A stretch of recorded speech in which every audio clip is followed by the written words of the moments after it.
Hi, everyone. Welcome to Question Period Rewind. I'm Donna Skelly, Speaker of the Legislative Assembly of Ontario. Get ready to travel back to 1987.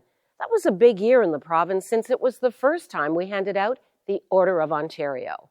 Kylie Minogue released her debut single, Locomotion, and Stephen King's Misery was first published. Now, let's see who was active in the House at that time.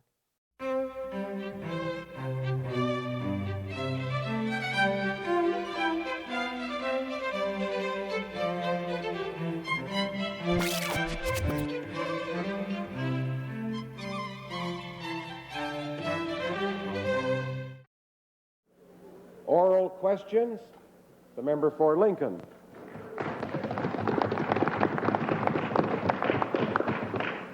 Mr. Speaker, my question is to the Minister of Health. I wonder if the Minister could update us on the commitments that his ministry and his government have made for the support of education and support programs to curb the spread of the AIDS virus. Minister. Mr. Speaker, we have done several things over the past several months with respect to the AIDS virus, and information which is available to the public has been greatly enhanced by the work of a group called OPEPA, about which announcement was made in this House some time ago, and also with the assistance of the Advisory Committee on AIDS, which is a technical advisory group which assists not only me directly but also in developing information for the purposes of assisting the development of worksheets, videos, and other information, as well as setting up a Speakers Bureau to assist any public body in receiving appropriate and timely information on the AIDS virus. In addition to that, we have received contacts from several community organizations, and we have a very sound financial working relationship now, as I understand it, with the AIDS Committee of Toronto, and I'm looking at the opportunities that exist with respect to other communities who have formed similar types of organizations. Supplementary. By way of supplementary, Mr. Speaker, I want to remind the Minister that ACT is one of 8 groups, as I understand it, who are now looking for funding from your ministry to carry on support and information programs. I remind the Minister, Mr. Speaker, that in Great Britain, where the incidence of AIDS per capita is 1/4 of what it is in Canada, they have committed $40 million to a campaign. That the disease is spreading at a very alarming rate, there is no known cure, that education and support are the one positive direction that you can go to curb the spread of this virus. Don't you think that your commitment pales in light of what's going on in other jurisdictions? Minister. Mr. Speaker, I think that with respect to what's going on in this jurisdiction, that we have done quite well indeed, and in fact our information packages which have been sent to the federal government as well as the other provinces and territories in Canada have been well accepted as very vital and sort of leading information packages in the nation of Canada. With respect to what you indicated earlier about there being 8 community organizations, I'm very well aware of them. I just had indicated that ACT was the first one with which we had developed financial links. And there are other opportunities, of course, of pursuing community contacts or contacts with community-based groups for providing educational material.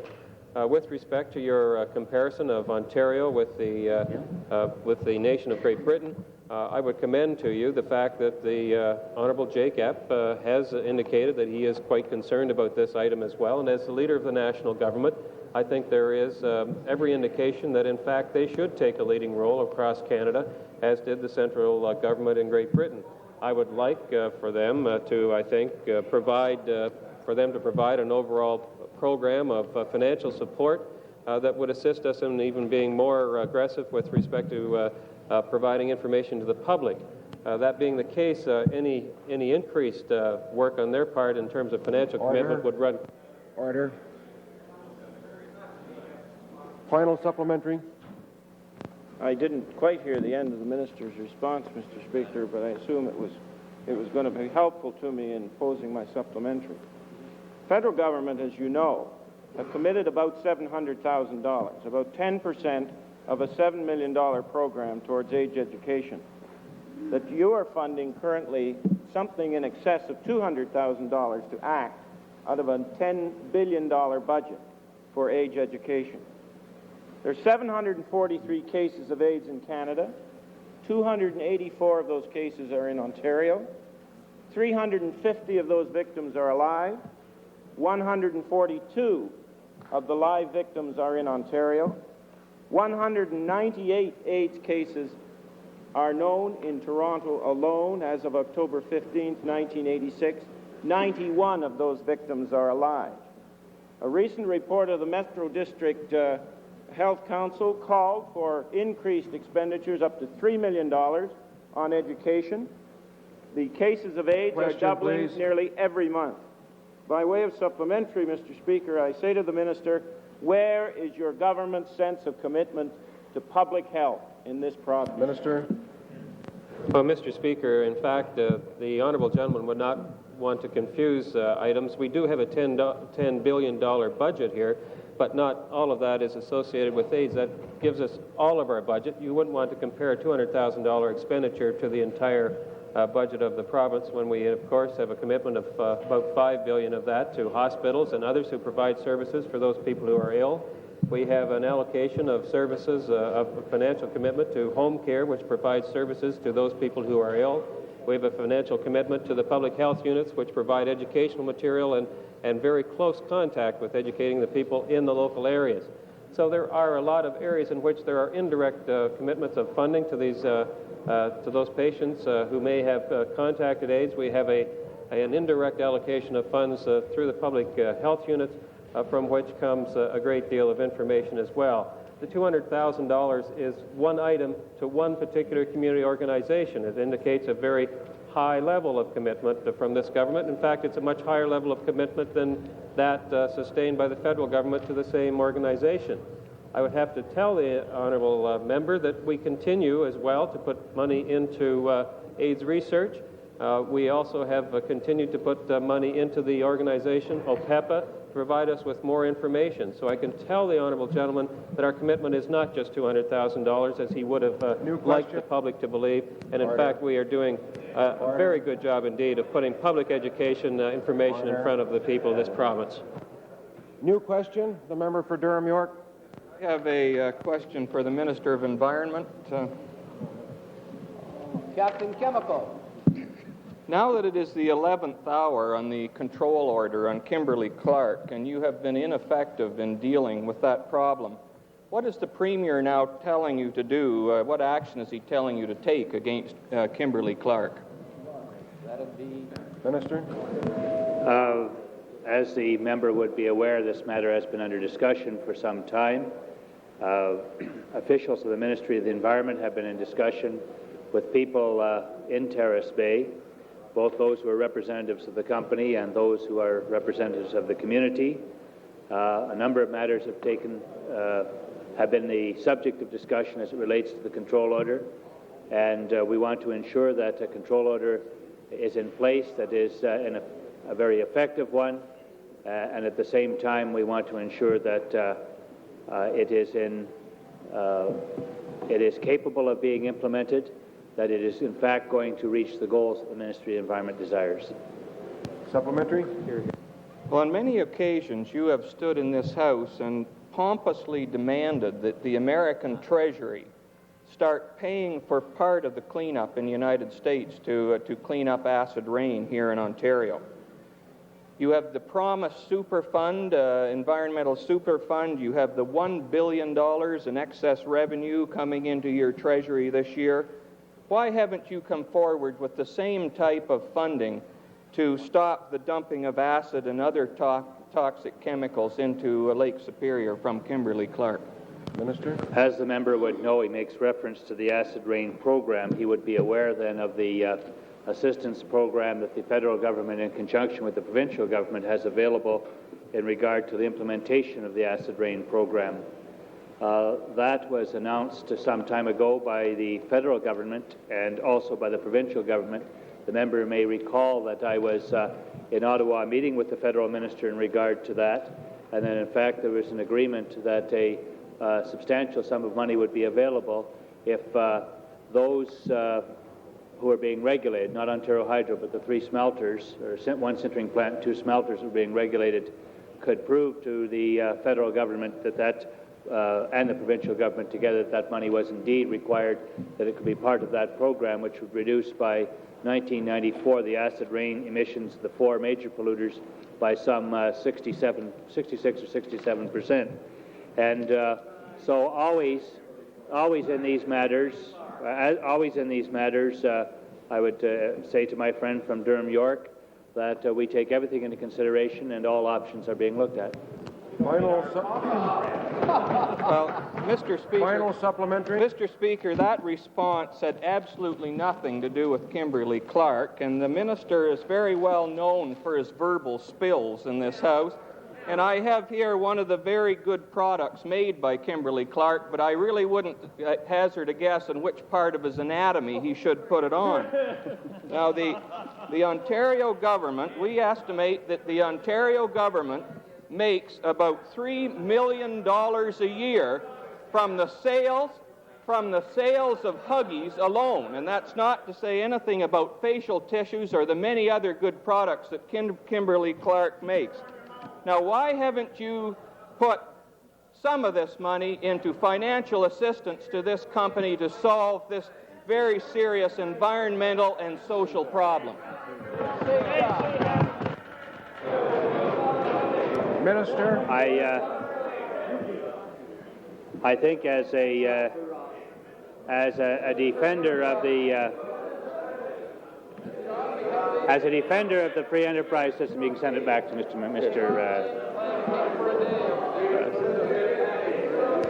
Response. I'm trying to respond, Mr. Speaker, but my friend won't let me respond. The member for Cochrane North was interjecting there for a while. I'm trying to remember what your question is. Yes, Mr. Speaker, I know that the member opposite, who is a member of a party which believes in the free enterprise system, is one who would want to attempt to assure that, if at all possible, that the costs of applying environmental controls are those costs which are borne by those who are in the business in the province. He would also know that on almost a weekly basis, the Minister of the Environment and the government are faced with people who say that they are unable to provide their own funds to meet their environmental obligations. In the overwhelming number of cases, that is the case. We, of course, want to be assured that there is indeed a genuine case of need, and as I indicated to the member, my friend from Durham, York, we are evaluating all options and have been for some time in this regard. New question. New question. The member for Windsor Riverside. Thank you, Mr. Speaker. I have a question to the Minister of Health. It's also on the same issue raised by the Conservative critic for health issues. I'd like to ask the Minister, and we do appreciate the fact that he finally came through over the holidays with additional funding for the AIDS Committee of Toronto after that group had to go public and almost had to close its doors a few months ago because of lack of appropriate funding from this government. But we do appreciate that at the last minute, the government finally saw the light and came through and funded the group. I'd like to ask the Minister if he's going to take the next appropriate step and fund Casey House, which is a proposal for a hospice in this community in Toronto, which would provide community-based services and should be funded by the ministry on the same basis as hospitals are funded on in this province, on a 2/3, 1/3 basis for capital. Is the minister prepared to announce that funding today? Well, Mr. Speaker, I think it would be reasonable for the honourable gentleman to recognize that, in fact, we've had a long association with the AIDS Committee of Toronto, and that, in fact, one of the reasons for a need of extra funding was the fact that the federal government funding was not forthcoming, and we had to review their budget on the basis of submissions that required much more detail than what we had originally received.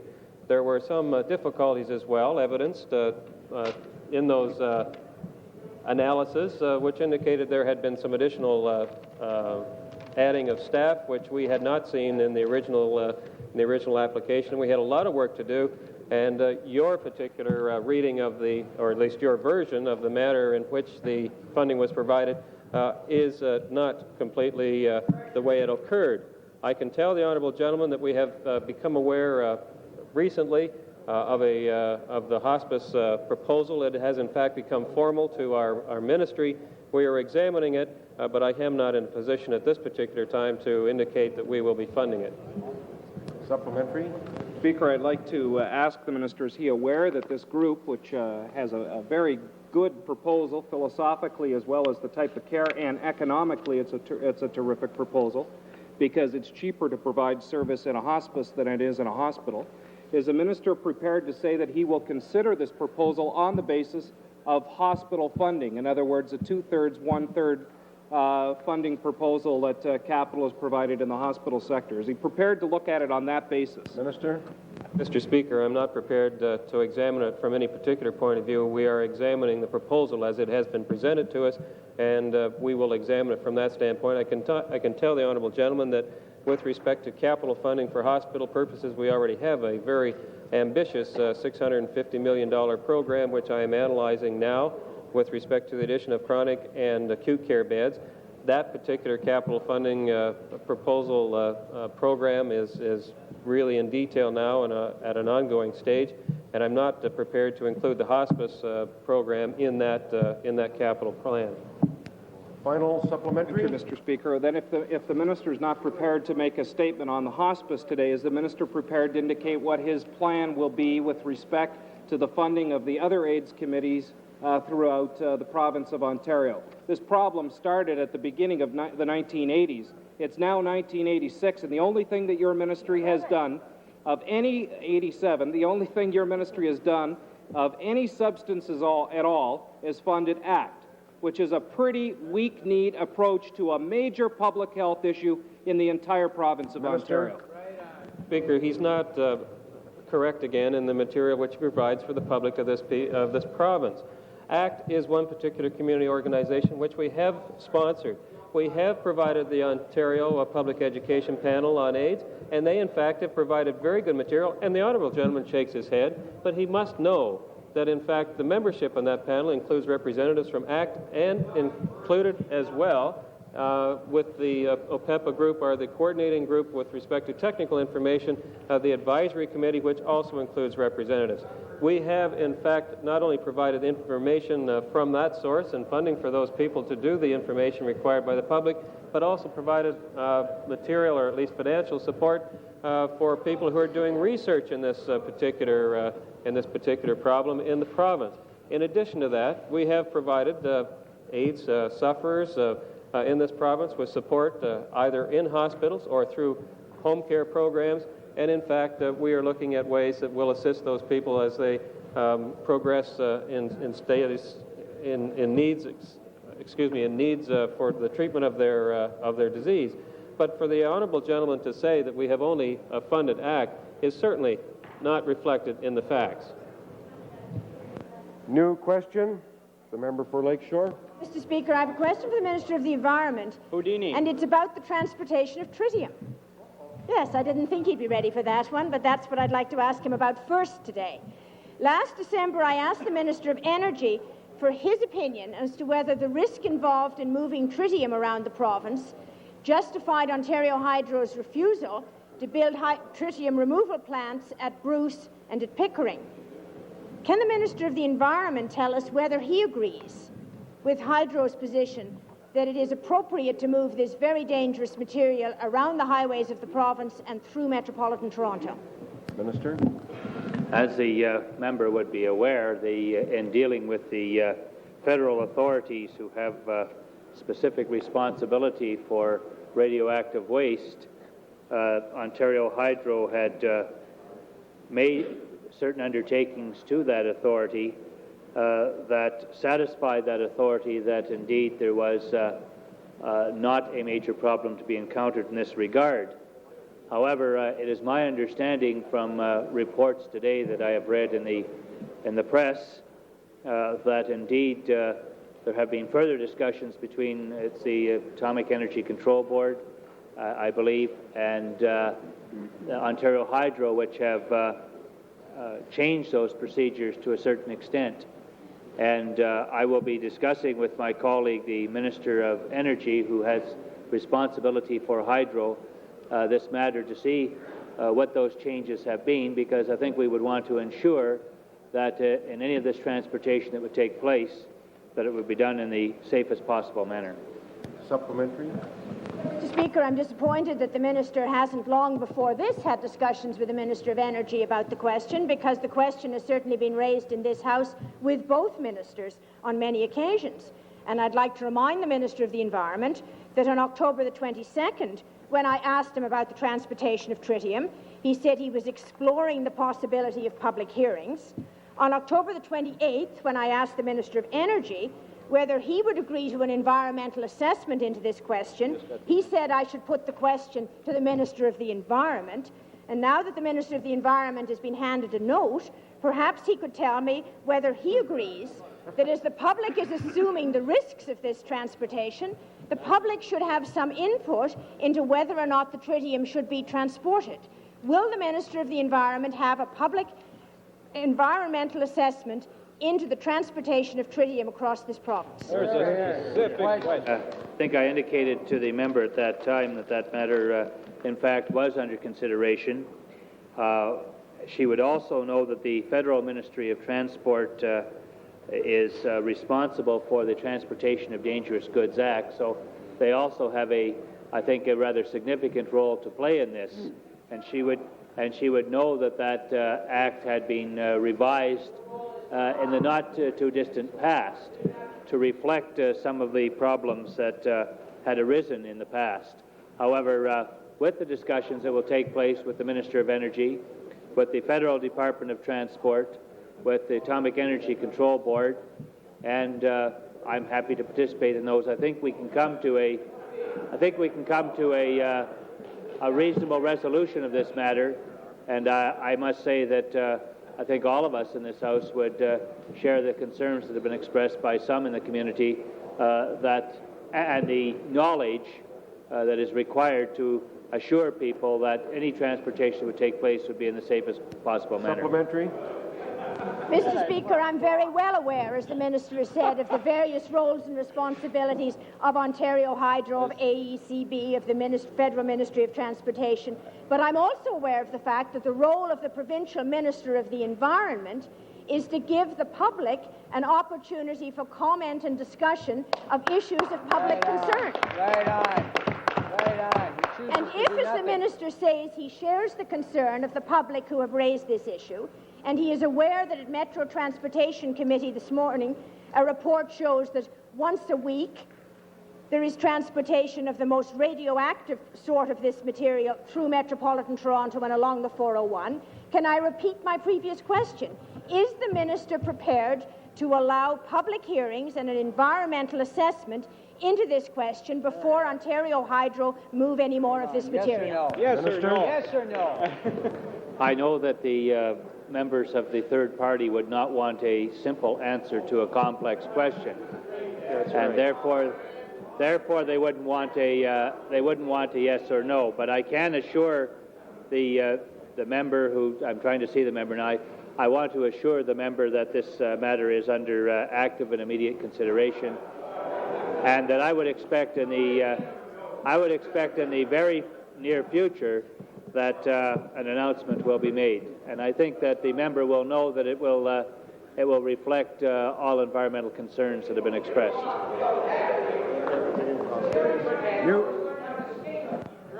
Point of order.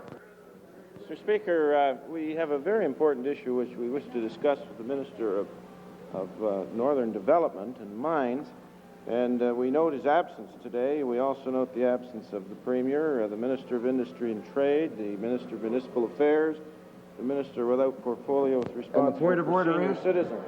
My point of order, Mr. Speaker, is that in the absence of these ministers, I would ask the Government House Leader, pursuant to Standing Order 29H, to give permission for the Parliamentary Assistant to the Minister of Northern Development and Mines to answer a question.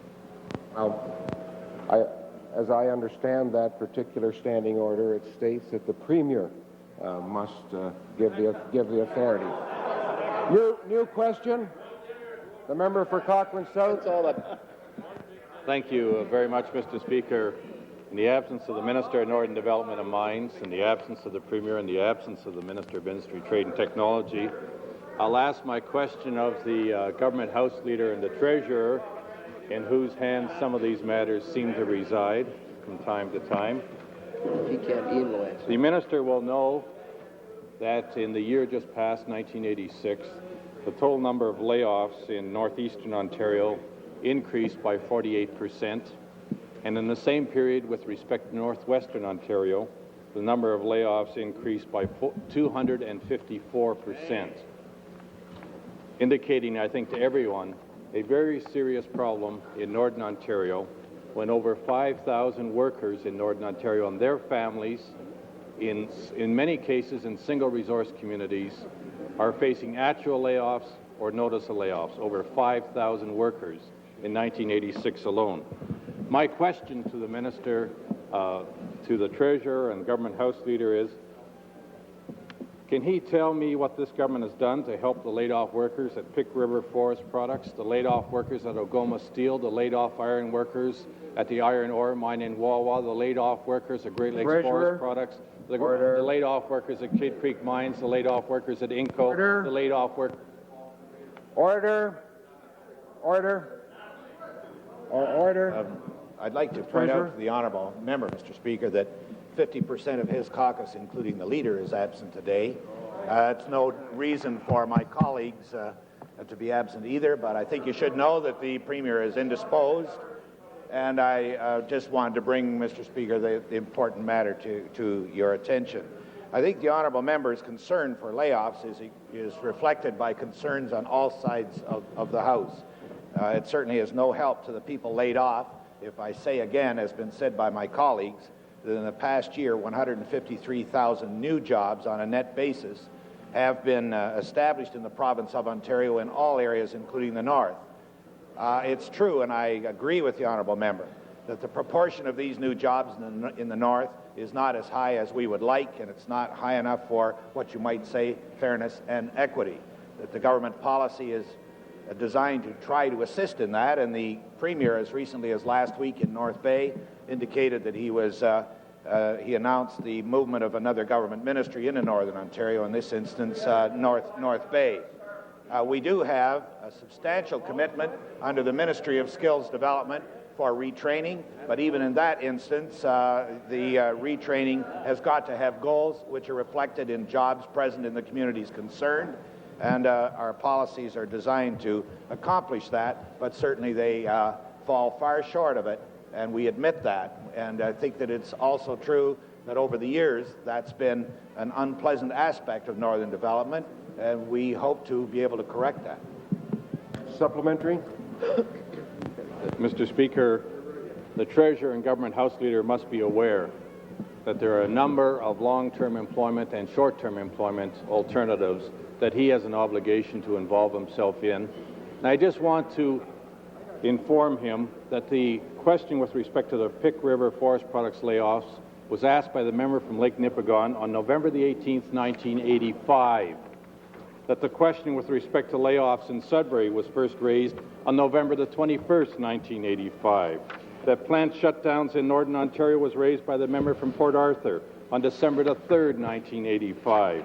That other plant shutdowns were raised specifically in the Sudbury region on December the 3rd, 1985.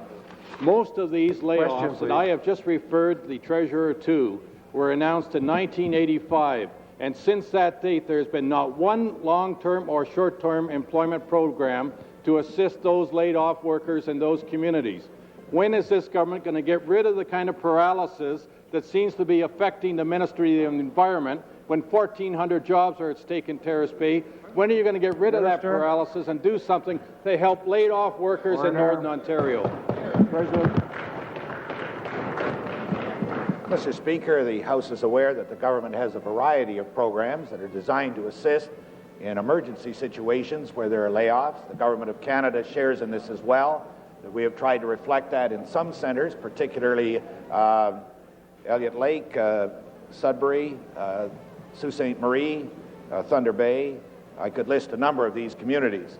That it's certainly not within my ability to respond directly to the individual situations that the honourable member has put before the House, which are regrettable.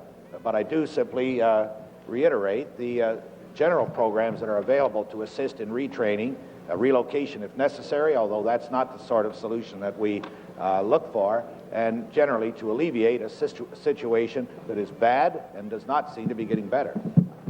New question, the member for Riverdale. Mr. Speaker, I have a question about Trintec, and I'd like to place it to the Ministry of Energy. There are two energy from waste projects of passionate interest to my people in Riverdale. One, the City of Toronto's refuse-fired steam plant, is subject to an environmental assessment under the Environmental Assessment Act, and the city has provided $50,000 to the Citizens for a Safe Environment so they can participate in the public hearings. Will the Minister of Energy recommend to his colleague, the Minister of the Environment, that the Trintec proposal, a private sector proposal of about a third to a half the size of the city's proposal, be dealt with in the same way? That is, under the Environmental Assessment Act, with public hearings, with intervenor funding. Minister? Speaker, of course, I'm very anxious to deal with energy from waste as one of the alternatives to landfill. The other alternative to generate electricity from other sources where there is a great deal of waste to be used in that fashion. This government has undertaken to put forward some $6 million for this kind of project in Northern Ontario. I can tell you that we're very anxious, of course, to make certain that state-of-the-art is going to exist in the installation of these kind of plants, but I'm not prepared to make government policy here on the floor of the legislature when you pose a question. Supplementary. Mr. Speaker, the Minister of Energy is indeed prepared to have extensive discussions with Trintec to offer Trintec millions of dollars of public money, and yet he will not stand in this House and say that he wants that project to be environmentally safe. Will the Minister now reconsider, look over at his colleague, the Minister of the Environment, and at the rest of this House, and say that that project must not go forward unless it is under the Environmental Assessment Act, with public hearings, with intervenor funding? Nothing else will do, Minister. Mr. Speaker, I'm not willing to accept that we're going forward with anything other than the very safest environmental kind of equipment that exists today. And you made that comment, and I'm not prepared to accept that. What I said very specifically was that this government is going to see that any energy from waste project is going to be environmentally safe. Now, at this point in time, they're not obliged to do some things that we are with one of the things that are done by a municipality. I'm just suggesting to you that I'm not prepared to change that kind of policy here and now. Certainly I'm prepared to talk to my good friend, the Minister of the Environment. We happen to get along very well. We have the same thoughts in mind about protecting the environment of the province of Ontario. We work very closely to do that, and we shall continue to do that. But I'll have an answer to your question after we decide whether that's appropriate. But I can't do that just in an ad hoc way. I'm just not prepared to do that. New question, the member for Sarnia. Thank you, Mr. Speaker. In the absence of the Minister of Industry and Trade and in the absence of the Premier, I'd like to address a question to the House Leader, and it's with respect to a speech that was given and a policy statement that was released back in April of 1985. I'm sure you remember that the very important time of the year when a number of statements were being made. This statement was pertaining to the need for a justification on the part of any company that decided to close down and lay off workers. Could perhaps the House Leader indicate to the members of the Legislative Assembly what kind of justification was given by Cadbury when they in fact decided to close down that plant? Mr. Speaker, unfortunately, and this information has already been made available to the House, the close down was announced before the government was even informed that it was happening, and this is regrettable. It's happened in the past, and I hope that legislation which is being considered will mean that it will not happen in the future. The legislation is not before the House, but it is based on the very statement that the honourable member referred to.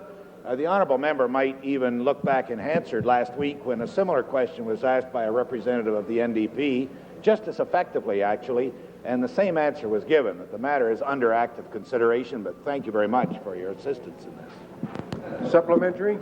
I'm asking the question, Mr. Speaker, just to bring to the government's attention that they, in fact, have made statements that, this may come as a surprise to them, that they haven't, in fact, followed through on. Could I, by way of supplementary, ask the House Leader if either he, the Premier, or any member of Cabinet has, in fact, required of Cadbury the request that they sit down and discuss with you the reasons for why they closed that plant down, and has any effort at all, in light of the fact that we do not have legislation in place at the moment, have you attempted in any way, shape, or form to keep that plant open? Have there been any contacts? Or have you simply sat over there waiting for some long-promised legislation that has not come before the House yet? Government House Leader? Well, Point of order. I appreciate this question, but I think we should get it straight. It is the Nielsen Company which is closing the plant, not the Cadbury Company. Government House Leader? Thank you.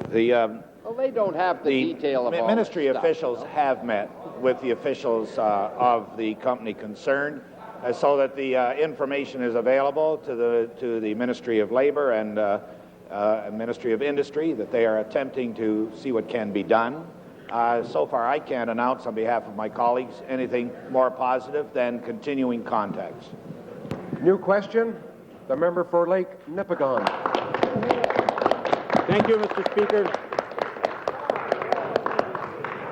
Merci, Monsieur le Président. Sir, I have a question to the Minister of the Environment, who has chosen to be in the House today. We've had tales of Houdini, Mr. Speaker. At times we see the minister, but most time we don't lately. See that the Lazarus syndrome is alive and well. Minister, now that you see him, ask the question. When you finally make up your mind, Minister, when you finally make up your mind what you are going to do about Kimberly-Clark, and when you finally resolve your arguments with the members of your cabinet, will you give us a commitment? Will you give me a guarantee that whatever you do, there will be no further jobs lost at Kimberly-Clark? Minister? The member for, I won't say which member it was, indicates that, Mr. Speaker, first of all, I do not control the decision-making process of any particular company in this province, and there are many factors that are taken into consideration by any particular corporation in any particular jurisdiction before that company decides to make a decision as to whether it will close, whether it will scale down operations, whether it will expand operations, in other words, what it is going to do. I know that the member himself has indicated publicly that he believes that the company has done more than its fair share to meet its environmental commitments in this province. And I know that he is concerned about his riding and the effect on his riding of any potential control order that might be there. But I want to inform the member that we wish to come up with a control order, and I am working on that at the present time, which will be beneficial in terms of the environment, which will be effective in terms of the environment. And it's my belief that it is not necessary for any company to close because of control orders in this province. And we're looking at a number of innovations and ideas that we hope will be helpful. Supplementary, the member for Lakeshore. Mr. Speaker, the minister talks about the decision-making process being the purview of the company, and in response to a question from the member for Durham York, he talked about the need for the company to prove the need for financial assistance. Can the minister explain to us why, in all the negotiations with Kimberly-Clark, there doesn't appear to have been any attempt to negotiate how they might comply with the order and how the government might assist them in complying with the order?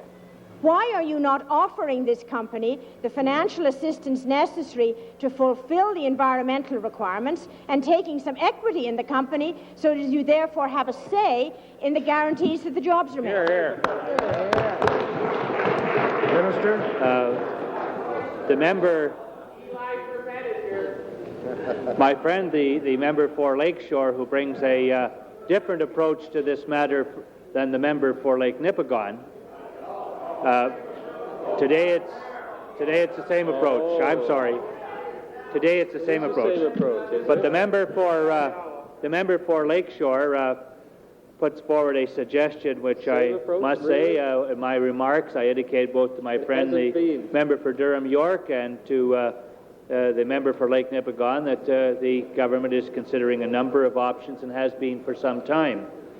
I know that she, in the past, has been an advocate that if at all possible, that the polluter assume the cost of any pollution abatement activities that might be undertaken.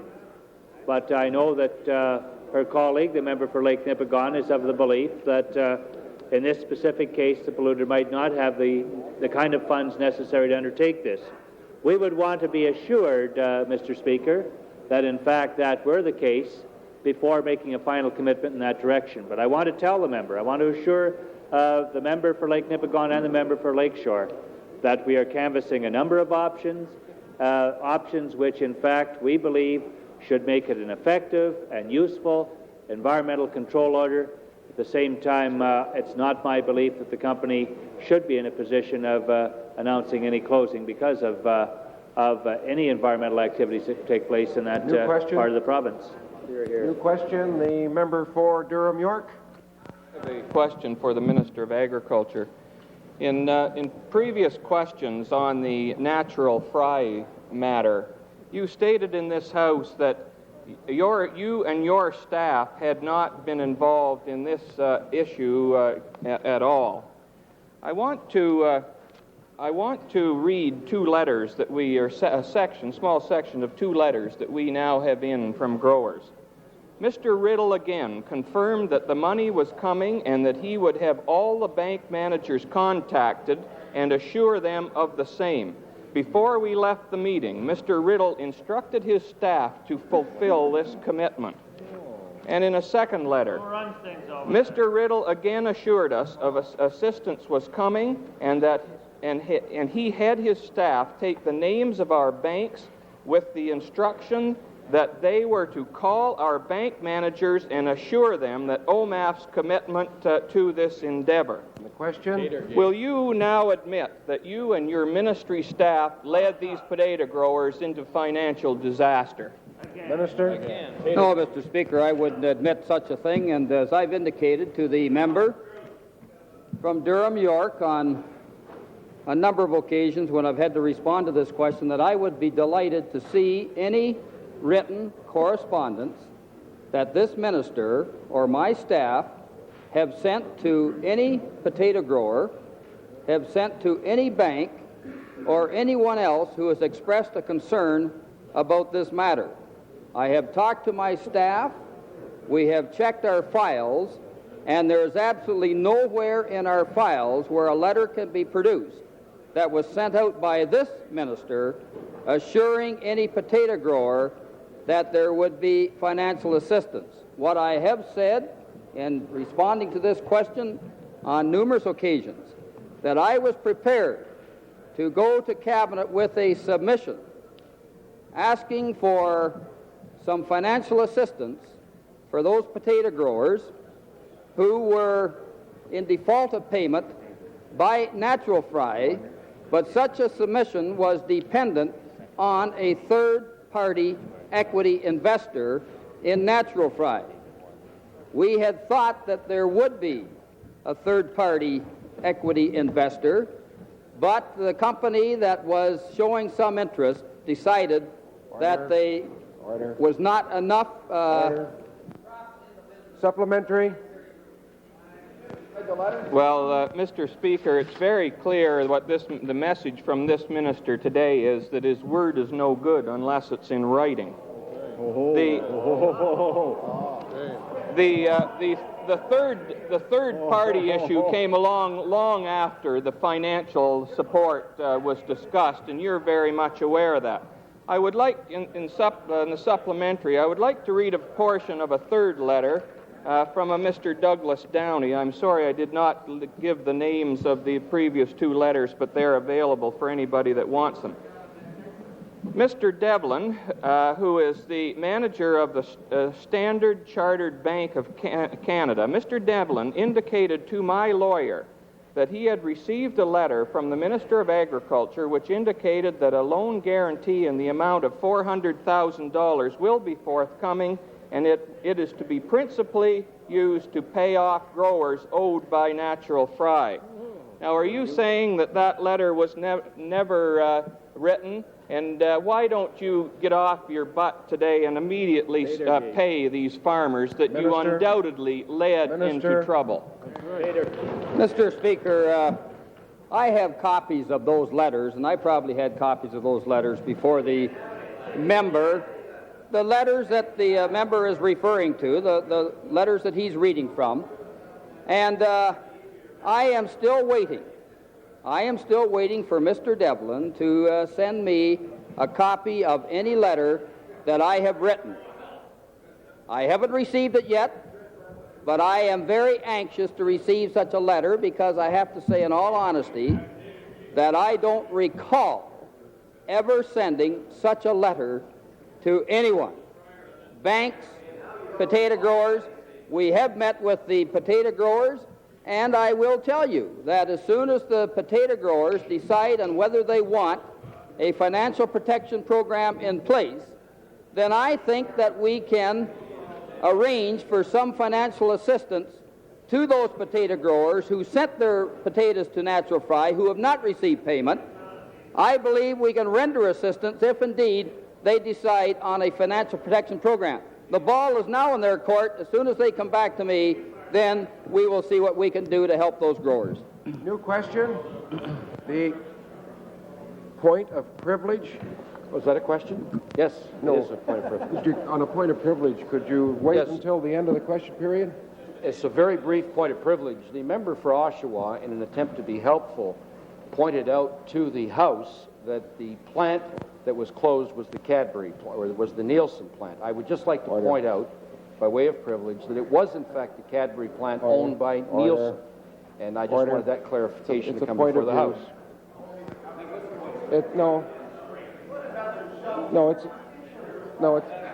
Members have the right to get up and correct their own record, but not the record of someone else. The member for Algoma, new question. Thank you, Mr. Speaker. Now that that chocolatey quote is over, I'd have a question of the Treasurer in his role as a leading cabinet source. Re the speculative story appearing in the Globe and Mail Saturday edition. Could the Treasurer enlighten the House of the magnitude of the proposed Northern Ontario Fund that he's considering and assure us that this fund will not be simply more of the same, an extension of the pork barrel approach of the past, but rather that the expenditures from the fund will result from a systematic planning approach for northern development and diversification by the provincial government in consultation with Northerners. Here, here. Actually, Mr. Speaker, I thought the honourable member might have been part of the source that, upon which the story was based, because I've heard him talk about this matter in the past. The concept is just a gleam in the Treasurer's eye, so to speak. Although I can't say that there's anything incorrect about the story, I don't feel too put out about the fact that it was printed, because it may stimulate some sorts of interesting discussion and even interesting questions of the type the honourable member has put forward. Mr. Speaker, I can assure you that the furthest thing from our mind is some sort of a continuation of the northern pork barrel that we inherited, that we want to reestablish it on a fair and equitable basis. It's going to meet the needs of Northerners and will be seen to be meeting the needs of Northerners. I appreciate the assistance of the honourable member in this regard. Supplementary. I have never claimed to be a cabinet source, but I would like the Treasurer to confirm or deny the statement that said that he was considering the dimensions of a Northern Fund and whether it could be used for continuing development or be a rainy day economic tool.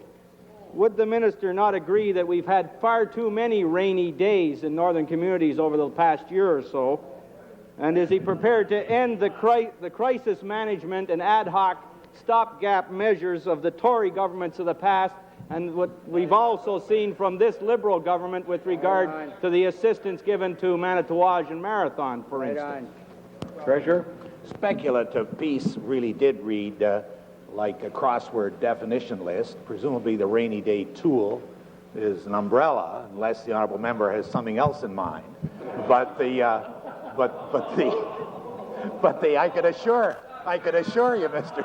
Speaker, I could assure you, Mr. Speaker, that our intentions are sterling, that we want to do the best in the disposition of public funds, scarce though those are, so that the North gets its fair share and that the programs will be seen to be equitable and fair, unlike those programs that we inherited. It's quite a challenge for us to look at the array of programs that are there in place now and to see that they can be amended so that they really do service the needs of the North and that the Northerners participate in those decisions. New question, the member for Carleton Grenville. Thank you very much, Mr. Speaker. I have a question of the Minister of Health. The Minister of Health knows that Bill 71, the Non-Smokers Protection Act, is before this legislature for third and final reading. In fact, this legislature could deal with it in about 5 minutes. Your officials have been attending all of the hearings in relation to Bill 71. I'd like to know what your objections are to the principles of controlling smoking in public and in the workplace, and what specific objections do you have to Bill 71? I think I have a right to know. Minister? Mr. Speaker, I don't think anyone here has a particular objection in principle to the honourable gentleman's desire to control smoking in the workplace. In fact, the honourable gentleman would acknowledge that I did introduce or announce the policy in the Ministry of Health with respect to controlling smoking, and in fact doing it in a very sensible way and allowing procedures to be put in place which would accommodate those people who need assistance to help them stop smoking. As I mentioned last week, those types of principles, I think, are for a number of us, for most of us probably here, without question, the ones that we would like to pursue. And in fact, that's what the Ministry of Health is doing. With respect to workplace, the honourable gentleman will know that the Ministry of Health does not have exclusive jurisdiction with respect to control of the workplace. That is done in cooperation between myself and the Minister of Labour. We have a number of people who may be required to coordinate efforts to assist us to come up with an overall policy. But with respect to enforcement and other things, I would have to work only in those spheres which the Minister of Health has direct legislative authorization to do. Supplementary. Mr. Minister, we're talking about making legislation. We're talking about a piece of legislation that's passed by all members of this legislature. Question is, and I don't want you to dodge it because I'm going to continue to dog you on it until you answer, what are your objections to Bill 71? Are you for it or against it? Minister? Mr. Speaker, I support the principle of Bill 71, as I said earlier, and I suspect all the members here support the idea of making the workplace and public buildings more reasonable places to be. We all recognize the problems which the honourable gentleman's bill attempts to deal with. That is the question of secondhand smoke, as well as the dangers which are inherent in smoking, as have been set out before. Mr. Speaker, I have a particular situation in my own ministry which I have announced we are pursuing, and that is the dealing with the question of secondhand smoke, and we will continue to deal with that. I support the principle of the individual bill, but we have not yet, I think, Mr. Speaker, come to grips with some of the problems inherent in the manner in which the bill is designed to be enforced. New question. The member for Etobicoke. I have a question of the Minister of Corrections. Is the Minister aware of a proposal before your ministry for a study on the effects of vision assessment and therapy and learning disorders and juvenile crime? And if so, will the Minister give us his assurance that he will support such a study? Minister? Mr. Speaker, I'm not aware of the exact details of a study going that far. I'm aware, however, we've been doing a great deal of work with additional contracts for services for people suffering psychological, psychiatric, and behavioral disorders, but there has been some discussion only on that, but I'll gladly check and bring further detail to the honourable member. When the minister is checking it out, he may be very interested to know that the original studies, which started in another ministry, and the proposal before his ministry now, based on American research, for the expenditure of some $400,000, he in fact would likely save some $4.5 million in correctional costs alone, based on the American research. And I'm wondering if the minister would assure the House that he will give careful consideration of the proposal in the light not only of the human waste that is being caused under the present system, but also from the point of view of the tax money it would save. Minister? I'll be happy to give that assurance. Anything that will keep our ministry in the forefront of reform in the field of corrections, be happy to do so. New question. The member for Mississauga East. Thank you, Mr. Speaker. To the Minister of Transportation and Communications. Mr. Minister, in the latter part of October last, concern was expressed by my colleague, the member for St. George, about the accessibility to driver and vehicle information through your ministry. In response to those concerns, you stated in a press release that your ministry would introduce a revised, stricter system, and that your staff would monitor the nature of the request for information for a 30-day period to determine if any further changes to policy are needed.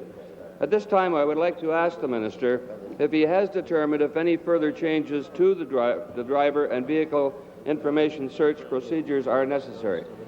Minister? Thank you, Mr. Speaker. I think the honourable member is referring to the first part of the member from St. George's request. That was related to information obtained through the license plate. And we did implement that for a 30-day period. We have found it most satisfactory and have continued with the new reform and regulation related to the information obtainable from the license plate, as we said we would do, and we have continued on with that practice. Supplementary. Well, Mr. Minister, in your press release that we referred to a few minutes ago, you stated that those who request information will now have to provide their name and address and produce confirming identification and give the reason for the search. Consistent with her concern for the safety of the women in this province, my colleague, in a letter to the minister dated October 30th, offered 2 additional changes to further protect the rights to privacy of women drivers in Ontario. My concern as the opposition critic for the Ministry of Transportation and Communications is shared with my colleague and in fact extend to all drivers in this province. Have you implemented the additional changes recommended to you at that time?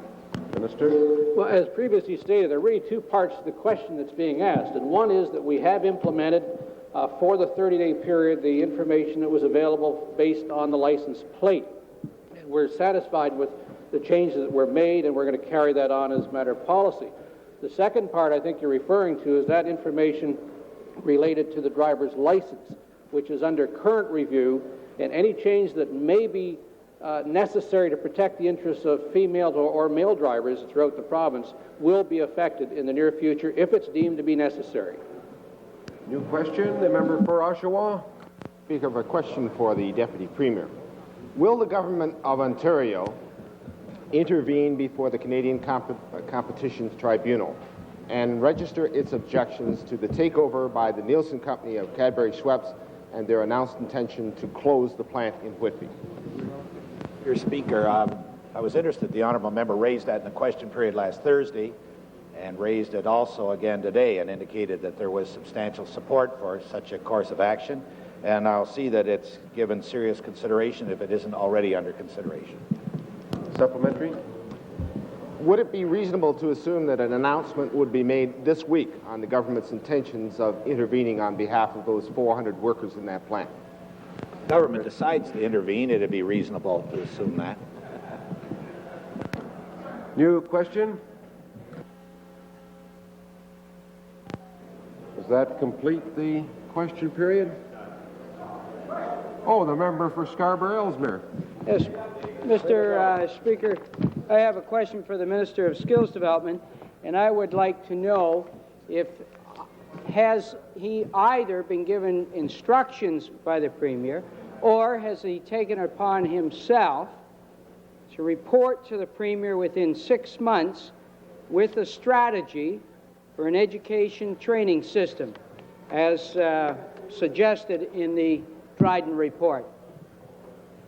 Minister? Mr. Speaker, I think we should congratulate the member from Scarborough-Ellesmere for quickly identifying that no one in either opposition party had any more questions to ask, notwithstanding that the time for question period had not expired. The answer is a simple one. I say to my friend from Scarborough-Ellesmere, the answer is I have neither reported to the Premier with his strategy nor made that recommendation. But I'll tell him this time, as I've told him many times before, relating to the Dryden report, we're carefully considering many of the themes that have been identified in the report, and as we proceed, we will keep you advised of where we're going on it. Supplementary? Supplementary. Thank you, Mr. Speaker. It's no shortage of questions. It's a shortage of answers that's the problem. The supplementary is? Shortage of members. Does the minister not realize that the essence of the report is that the education training system has failed the young people of this province, and that's what is needed is a new direction? Will you give us the commitment that you will provide an overall plan within 6 months? Minister? Well, Mr. Speaker, my friend from Scarborough-Ellesmere is not unlike an individual who has one theme that he sees in everything. And notwithstanding whatever the report it is that he reads, he sees that theme. And so I can understand why, as he reads through the Dryden report, he identifies that theme and that theme only. But I'll say to him, as I said before, the fact is that Mr. Dryden, in writing that report, identified right from the very beginning that the problem of youth unemployment within Ontario and within Canada is perhaps one of the most complex problems that we have, in that it touches almost every aspect of life, to family issues, to economic structural issues, to federal, provincial issues, and the like. He wants a simple answer to a very complex question, and I'm not going to give it to him. All questions has expired.